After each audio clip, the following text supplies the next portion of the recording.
My husband emptied our bank account and left me for his childhood crush. She doesn't nag, she doesn't whine, she's not a burden like you, he sneered while our kids watched me cry. I didn't say a word. 6 days later, she showed up at my work, crying. My name is Alara. I'm 39. I used to believe that love meant weathering the storm. That the hard parts were what made the bond stronger. Brennan was my college sweetheart. He had this crooked smile and a way of making people feel like they were the only one in the room. He didn't just light up a space, he warmed it. That's the man I met. That's the man I married. Or at least, that's who I thought he was. We built a quiet life in Spokane, Washington. Small house on a street where people still waved at each other. He worked construction, self-employed and pretty successful at it. I worked part-time at the library and raised our daughters, Nora and June. Brennan always said he wanted me home with them, said the time would pass too fast. I agreed. I trusted that he was right. In hindsight, maybe I should have noticed the shift when he started getting distant, when texts went unanswered for hours, when he started staying late on jobs that never seemed to end. But life was busy. Nora had braces coming up. June had just started dance. I told myself he was just tired. That we all were. Then came Monday. A regular day. I remember how bright it was outside, how normal everything felt. Until lunchtime, when I stopped to buy a sandwich and my debit card got declined. I laughed at first, brushing it off. Maybe the bank flagged something. But when I opened the app and saw our checking account balance, $0, my stomach dropped. There was a $9,700 transfer I didn't authorize. To an account I'd never seen. The name? Kira Alden. It hit me like a slow, cold wave. The name sounded familiar, like an echo from a dream you can't quite place.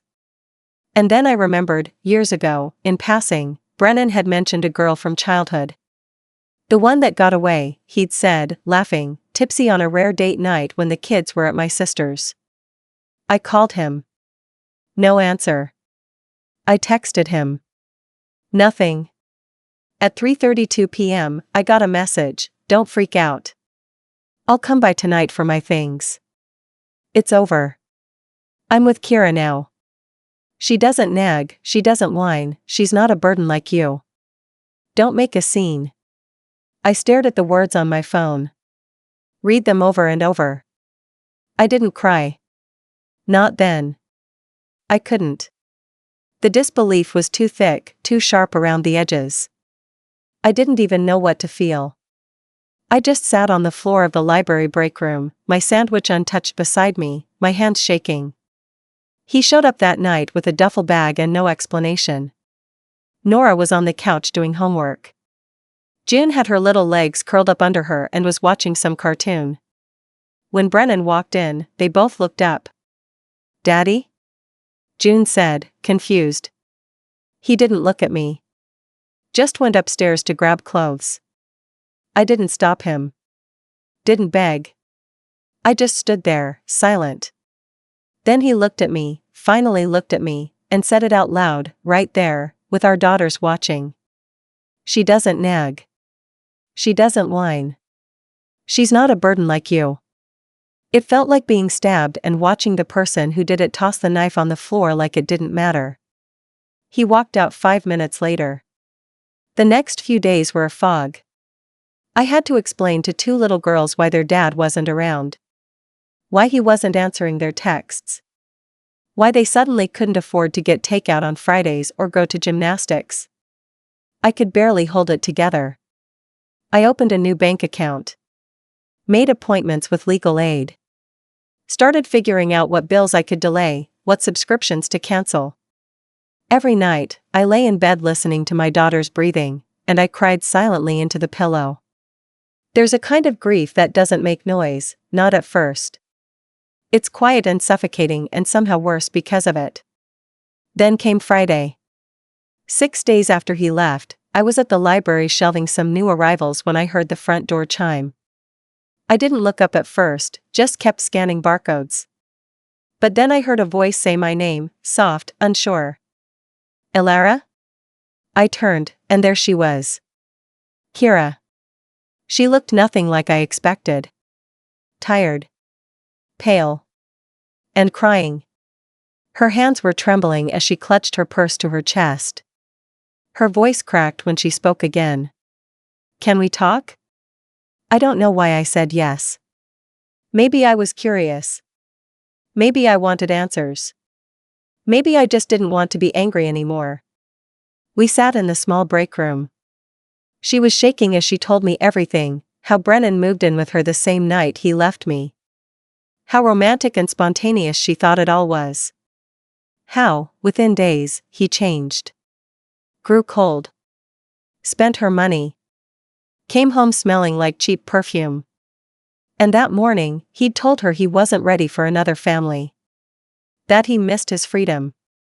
And then he walked out on her, too. I thought you were the problem, she whispered through tears. I thought he was escaping a miserable marriage. But now I see, he's a runner. He just runs when it gets hard. I looked at her for a long time. Part of me wanted to scream at her. To ask her how she could sleep at night knowing she helped blow up a family. But I didn't.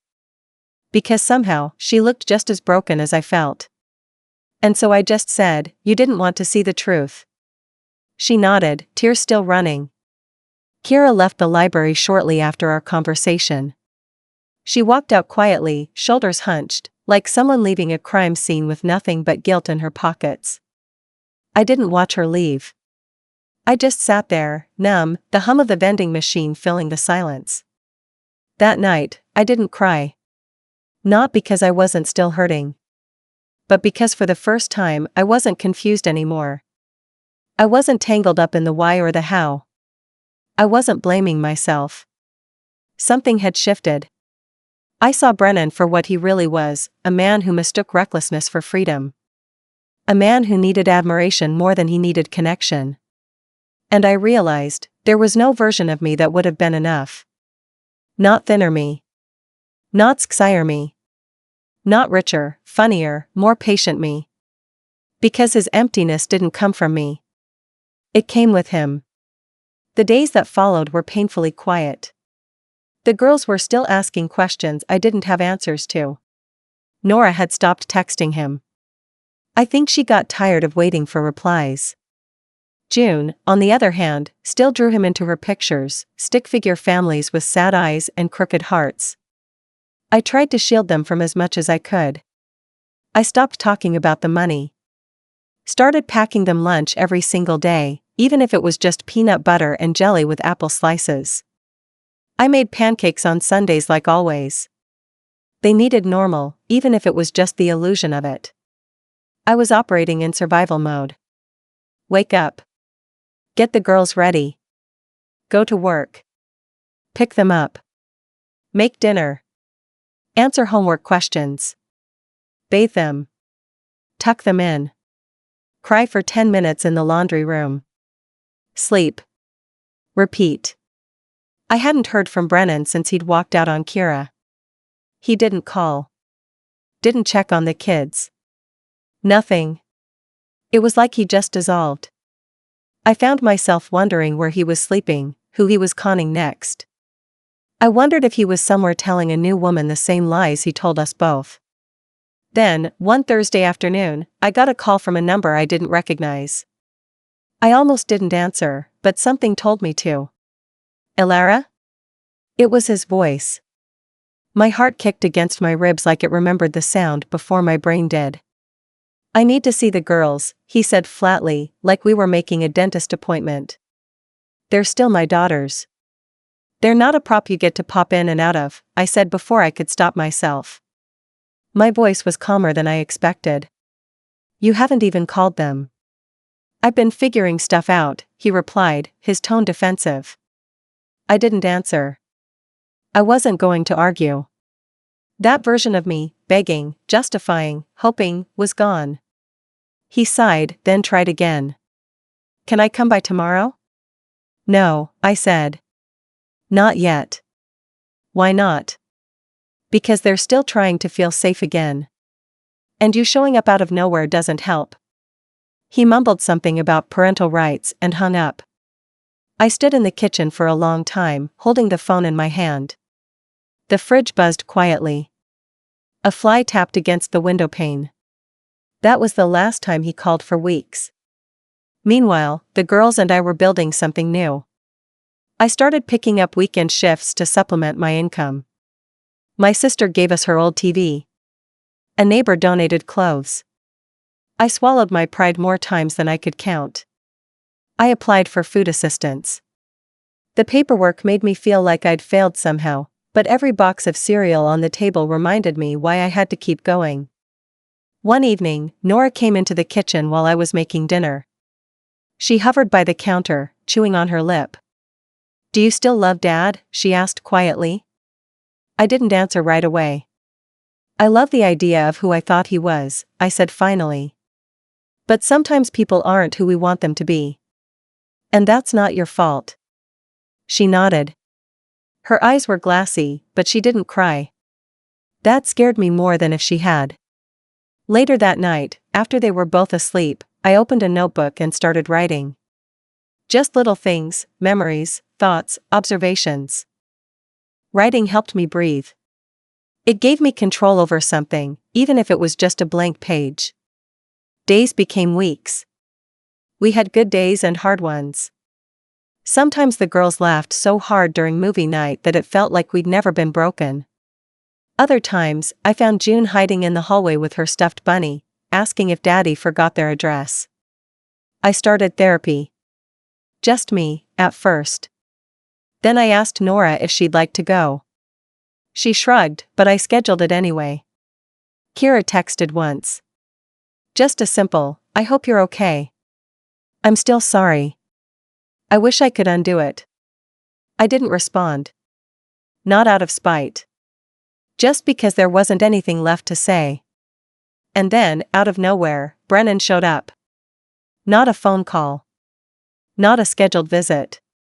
He pulled up outside our house in a silver pickup truck I'd never seen before. The girls were in the living room watching cartoons. I was folding laundry in the kitchen. I saw him through the window. Standing there. Like a ghost from another life. He had flowers in his hand, gas station flowers. The kind wrapped in plastic, with a ribbon slapped on the side like an afterthought. I stepped outside before the girls could see him. He looked rough. Thinner. Tired. Like the choices he made were finally catching up to him. "I just want to talk," he said. "You need to leave," I replied. "Elara, please." "No. Not like this. You don't get to just show up." He looked past me toward the front door, as if trying to see them. "I miss them," he said. "I miss you." I blinked, stunned. And then I laughed. Not because it was funny, but because of the audacity. "You miss us?" I asked. "You emptied our account. Walked out. Left your daughters without a word. And now you miss us?" He looked down. Shuffled his feet like a teenager caught sneaking in past curfew. "I made a mistake." "No," I said. "You made a choice." And then I turned and walked back inside, shutting the door behind me. The girls never knew he'd come that night. I didn't see the point in telling them. Not yet. I didn't sleep much that night. After Brennan showed up, I just sat on the couch, staring at the dim glow of the hallway nightlight while the girls slept. The hum of the fridge, the distant bark of a neighbor's dog, the slow tick of the wall clock, everything felt louder in the silence he left behind. I didn't cry. I thought I would, but I didn't. Not because I was okay. I just didn't have any more tears to give him. The next morning, I dropped the girls off at school early. June was wearing mismatched socks again. She says it gives her superpower balance, and Nora had that quiet, serious look she gets when she's thinking too much but doesn't want to talk. I kissed them both on the forehead and watched them walk toward the school steps like I always do. They never looked back. I kind of hoped they would that morning. I sat in my car for a few extra minutes before heading to work. The air smelled like pine needles and burnt coffee, and the cold had started to bite more lately. Fall was slipping into winter. Spokane winters are no joke, and I hadn't even taken the snow tires out of storage yet. At the library, I filed books and smiled at patrons, answered questions about printer malfunctions, helped an older woman figure out how to log into her email, normal stuff. But my hands felt a little colder, and my smile felt a little tighter. Around lunchtime, I got a call from a number I hadn't saved, but I recognized the area code. I answered reluctantly, already feeling the tightness in my chest return. It was his mother. Celeste. We'd never been close, but she had always been kind to me. Polite. Distant, but not cruel. She asked if we could meet for coffee. I didn't want to. But I also felt like I owed it to myself to hear what she had to say. We met that evening at a little cafe tucked near the riverfront park, someplace neutral, quiet. She was already sitting when I arrived, stirring a coffee that had clearly gone cold. "Elara," she said, standing. "You look tired." I didn't know how to respond to that, so I just sat down. "I'm not here to take his side," she began. "I just needed to say something." I stayed silent, waiting. "I didn't raise him to be like this," she said, her eyes glassy. "But somewhere along the way, he got selfish. Entitled. And I don't know if it's something I did or didn't do, but I see it now. And I'm sorry for what he did to you." I nodded slowly, trying to decide what emotion I was supposed to feel. Gratitude? Relief? Anger? She reached into her purse and handed me a folded paper. "He asked me to give this to you." I hesitated, but took it. Tucked it in my bag without opening it. We didn't talk much more after that. Just small talk. Weather. The girls. She told me she wanted to see them soon, and I said I'd think about it. When I got home that night, after the girls were asleep, I pulled out the letter. It wasn't handwritten. Just printed from a computer. Typical Brennan. It said everything I expected it to say: how sorry he was, how he messed up, how he didn't realize what he had until it was gone. He asked for a second chance. Said he wanted to be a family again. What got me, what made my stomach twist, was this line: "I miss the way things used to be when we were happy. You made everything easy." Easy. That word stuck in my head like a splinter. As if love is supposed to be easy. As if raising 2 kids, budgeting every dollar, holding up a marriage by the threads of compromise was easy. That letter went into a drawer. And it stayed there. I started keeping a new kind of journal, one just for me. I wrote down little victories. Like the day I fixed the leaky kitchen faucet on my own. Or the day I sold 3 handmade bookmarks at the library's gift table. Or the moment June said, "Mommy, our house feels lighter now." I didn't know what she meant by that. But I think I did. Then, 2 weeks after the letter, I was walking the girls home from school when a familiar car slowed down near the curb. Brennan's truck. He didn't stop this time, just drove past. But I saw him look. I saw his face. June waved. Nora didn't. That night, I got another text. He wanted to see them. He said he'd changed. That he was seeing a counselor now. That he was ready to be a real dad. I took a long time to think about it. Spoke to my own therapist. Consulted a lawyer. I didn't want to punish him forever, but I also didn't want to break the girls again just because he was feeling guilty on a Tuesday. Eventually, I agreed to a supervised visit. At a neutral location. I told the girls he wanted to see them. Nora crossed her arms and said, "Why now?" June jumped up and said, "Can we bring him cookies?" Their reactions were a gut-punch reminder of how differently children understand abandonment. We met at a community center. It was awkward. Brennan was nervous, which almost made him look human again. He brought toys, things I knew he couldn't afford, things he probably bought just for the optics. The girls played. talked. Laughed a little. Brennan looked at me like he wanted to say something. I didn't give him the chance. The visit ended. He hugged them goodbye. Promised to call. Promised to keep showing up. We'll see. Back home, I watched Nora sketch in her notebook while June did cartwheels across the living room. The quiet between them felt fuller than it used to. Like they were learning to live with the cracks instead of pretending they weren't there. And maybe I was, too. I didn't expect much after that first visit. I'd learned not to. But to my surprise, Brennan followed through. He showed up for the next scheduled visit.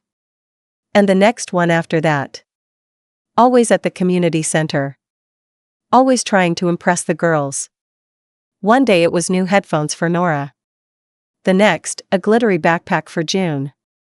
I started noticing how the visits became more about stuff than actual connection. He didn't know that Nora had stopped liking that band 6 months ago. Or that June had outgrown her obsession with unicorns. But I stayed quiet. Let the girls experience it their own way. I didn't want to interfere. I just watched. By the third visit, Nora started asking to bring a book. She'd sit on the edge of the room, flipping pages while Brennan tried to keep June entertained with awkward magic tricks or jokes that didn't quite land. I could see the fatigue in him. The kind that wasn't about sleep but about effort. And honestly, part of me wanted to feel sorry for him. But then I'd remember the night he walked out. The way he looked at me like I was a weight around his neck. Like 12 years and 2 daughters meant nothing. I didn't feel sorry. I felt hollow. Detached. Like I was watching him through glass now. A few weeks later, I got a call from the school counselor. Nora had gotten into an argument with a classmate and stormed out of gym. When I picked her up, she was curled up in the nurse's office with her hoodie pulled over her head. She didn't say much on the drive home. But that night, after June fell asleep, she came into my room and sat at the edge of the bed. Do I have to go see him? I put the book down and looked at her. She wasn't crying. Her voice wasn't angry. She was just tired. No, I said quietly. You don't. She nodded. Good. And that was it. June still wanted to see him. Still had hope. But even she had started noticing the cracks. Why does he only come when he feels good? She asked one Saturday after he canceled last minute, citing a migraine. She was coloring on the floor, not even looking up when she asked.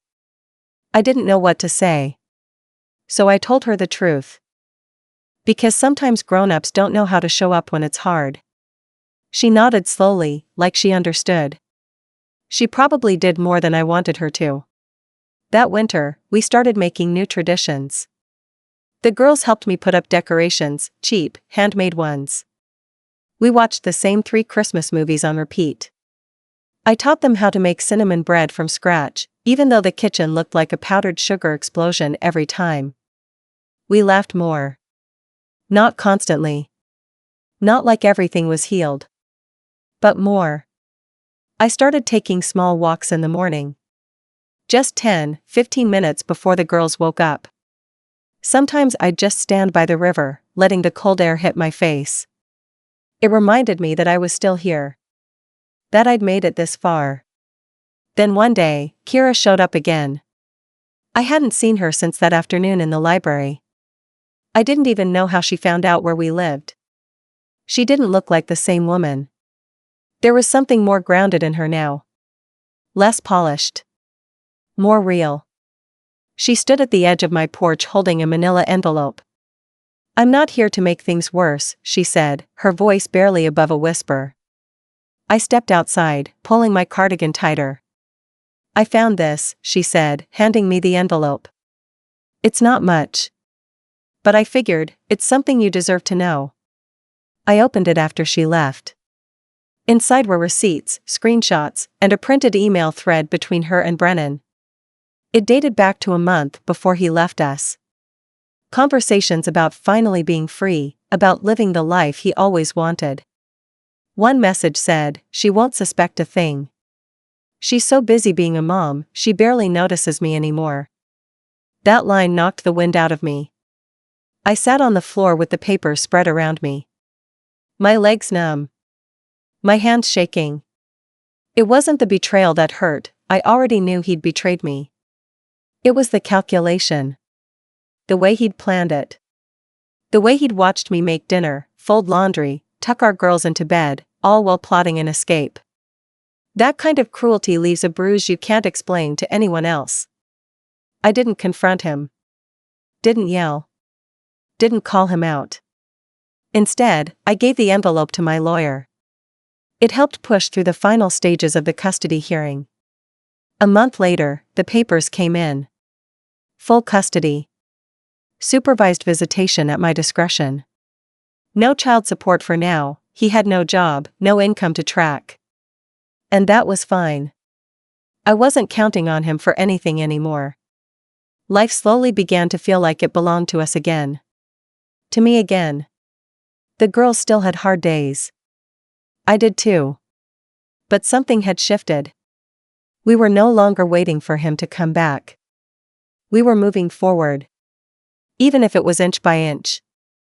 Spring came late that year. The snow melted slowly, like it was reluctant to leave behind what it had buried. Trees took their time blooming, and so did we. Life wasn't perfect. But it was real. And that was something.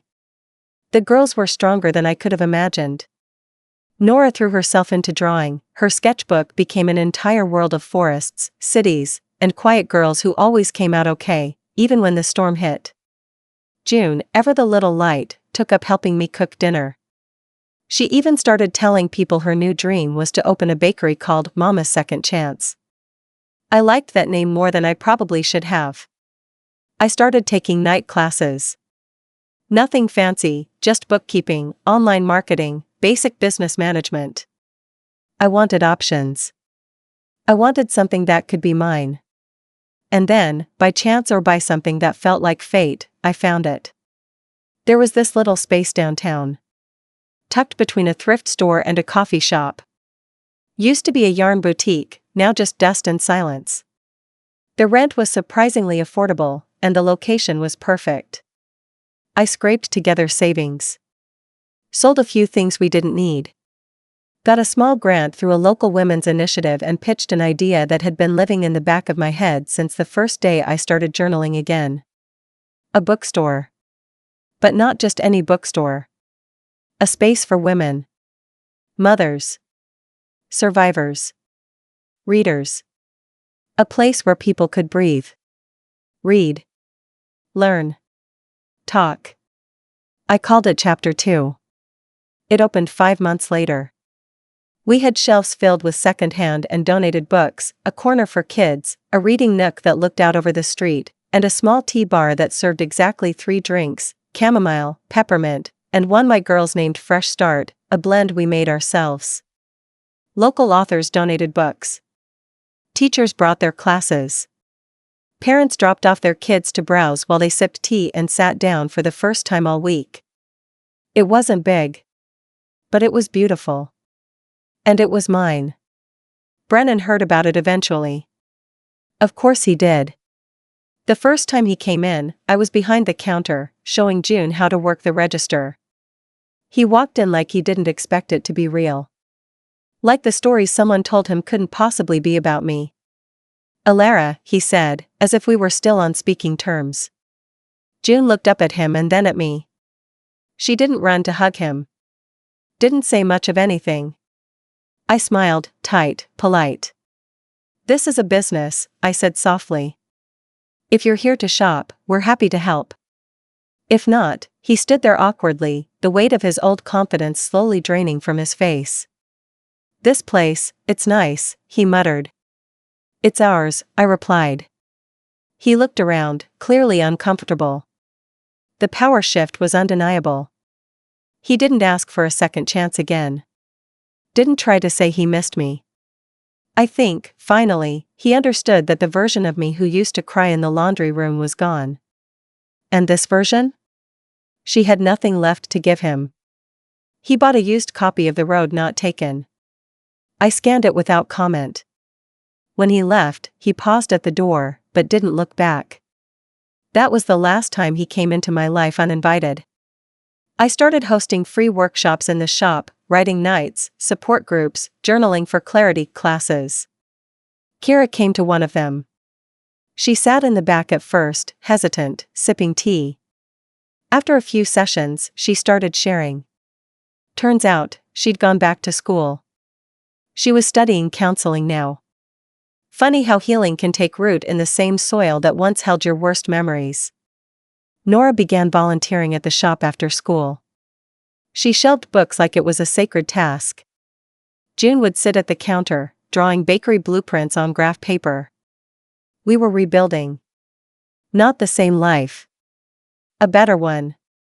And as for revenge? It came slowly.